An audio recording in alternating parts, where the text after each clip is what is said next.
quizá no es el volumen en sí, es el primer congreso que se realiza, pero sí la presencia. Es decir, la presencia de lo que representan los asistentes es una asistencia de mucho lujo, de gran altura. Primero, bueno, ustedes como medios que son los oídos y el vocero de todo aquello, de cualquier esfuerzo que podamos hacer, eso reviste este evento principalmente.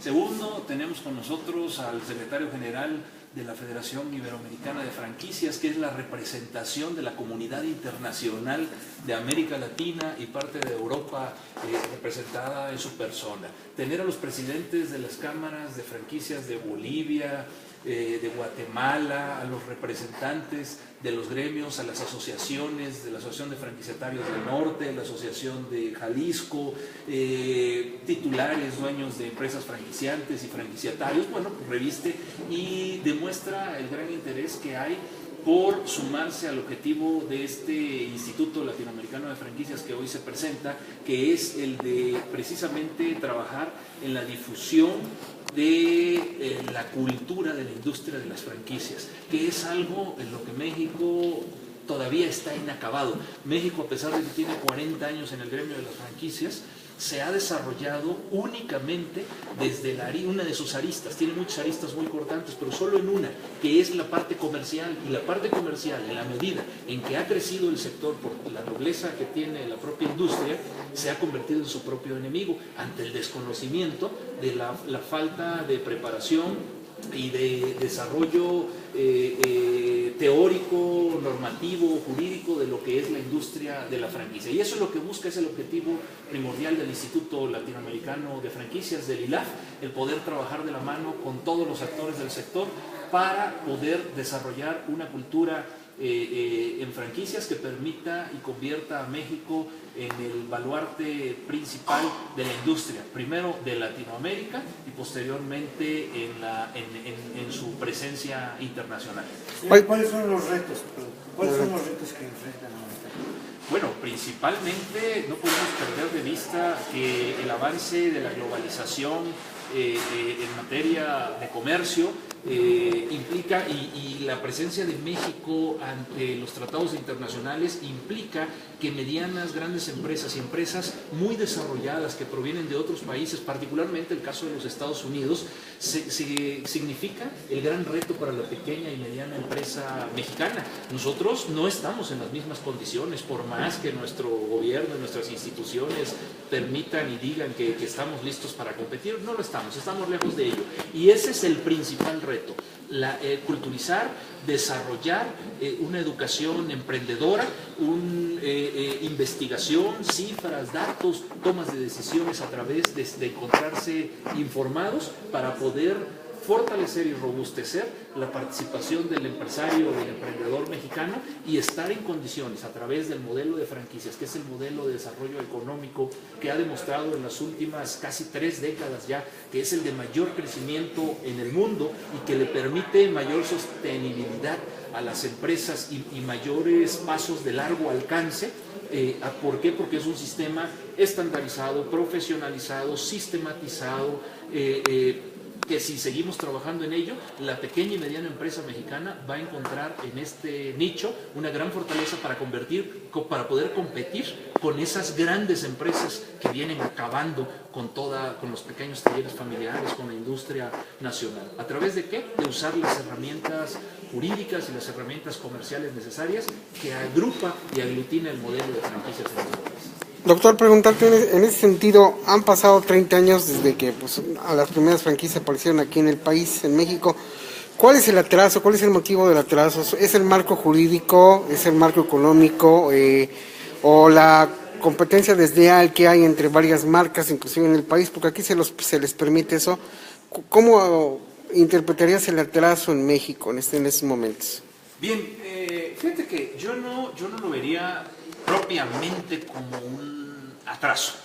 Es decir, como bien decía en una de las participaciones por la mañana, la franquicia y su normativa deben calificarse, deben ubicarse en el tiempo y en el espacio.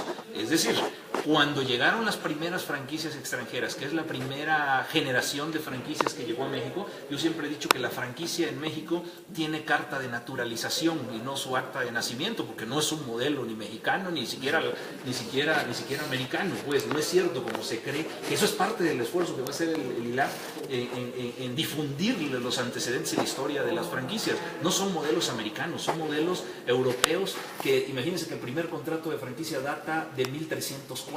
El primer contrato documentado, que hoy día existen trozos todavía de papel, es decir, el sistema de franquicia existe de toda la vida, no tiene de nuevo nada. Entonces, en México se tomó como modelo, creció, se difundieron, entramos en la segunda generación, que fue la aceptación de los empresarios e inversionistas mexicanos, comenzaron a crear sus propios diseños, sus propios modelos de franquicia, crecieron las franquicias ya como modelos hasta que se invirtió la pirámide, es decir, más nacionales que extranjeras.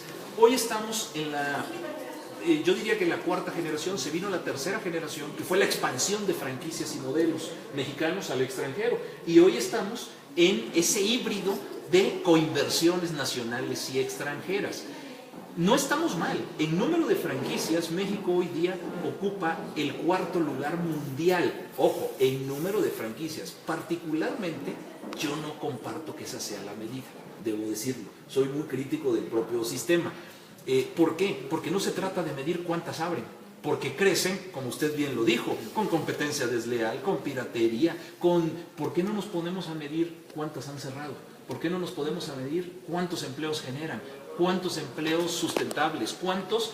Porque empleos hay, pero hay algo denominado pobreza laboral. Hay empleo, hay salario, pero fuera de una realidad, salarios que no sirven para nada y que no alcanzan para nada. Entonces, uno no puede decir, es como el empleo, cada vez hay más empleo en México, sí, pero cada vez hay más pobreza. ¿De qué sirve que haya más empleo? Es lo mismo, cada vez hay más franquicias en México.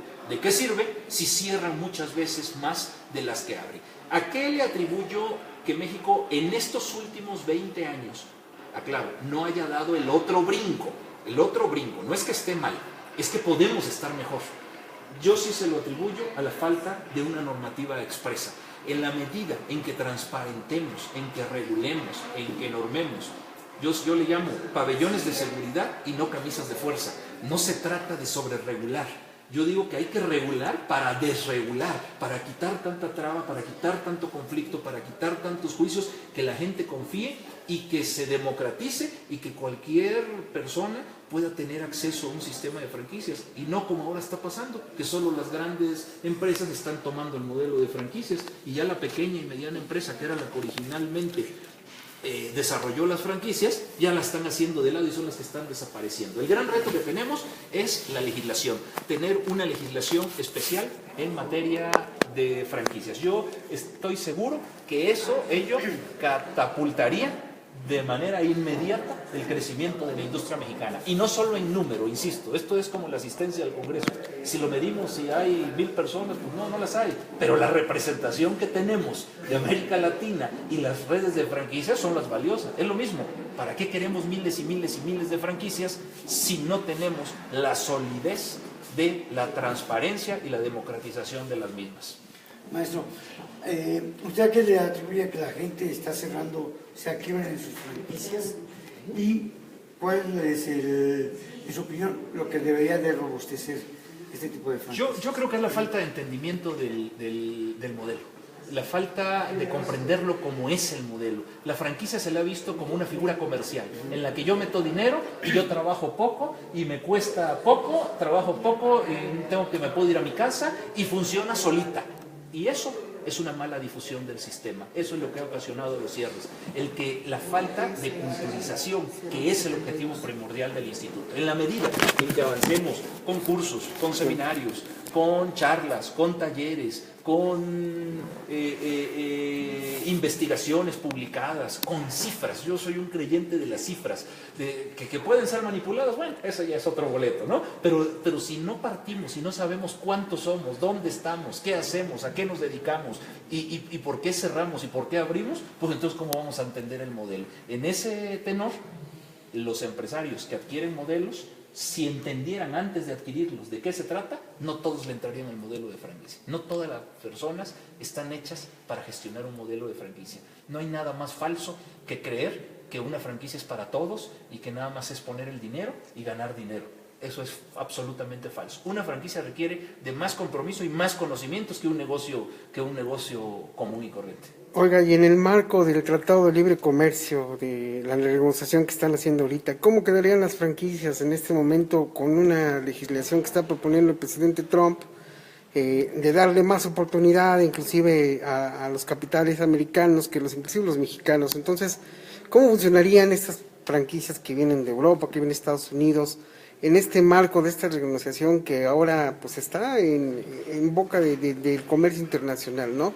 Cada declaración de Trump es una bajada y subida en la bolsa, y ahorita en el marco de estos negocios que sirven mucho para las empresas internacionales americanas y europeas, ¿cómo se estaría aplicando en México?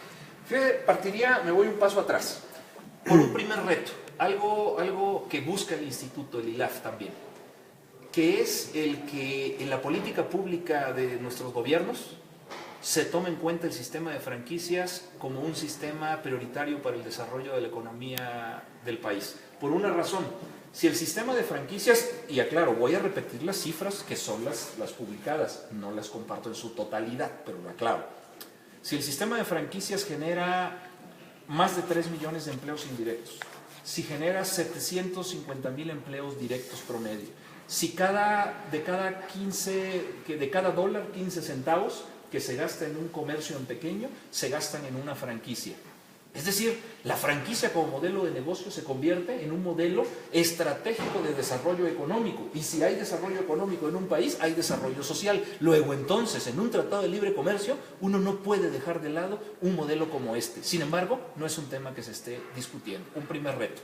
El segundo, ¿cómo va a afectar? Sí va a afectar y sí va a impactar, no voy a hablar de afectación, sí va a impactar por una razón, porque lo que sí se está tratando son los aspectos de propiedad intelectual. Y la franquicia es una figura inherente a la propiedad intelectual. En la medida en que se graben, se desregulen o se sobreprotejan los elementos de la propiedad intelectual, como propone el gobierno del presidente Trump, en esa medida se van a ver impactados los sistemas de franquicia. Ahora, no podemos perder de vista que para los mexicanos, para los latinos, es muy complicado entrar al mercado de las franquicias de los Estados Unidos, con tratado o sin tratado. Hoy día es muy complicado. Las pocas franquicias que tienen operaciones en los Estados Unidos, debo aclararle, y esa es parte de la mala difusión que hay, no por parte de la prensa, por parte de los miembros del sector, porque difunden, tenemos operaciones en Estados Unidos, y yo digo, ¿y por qué no aclaras que tu operación es con un negocio propio, no con una franquicia? Tú hiciste tu inversión, tú te asociaste con alguien allá, la franquicia es distinta al modelo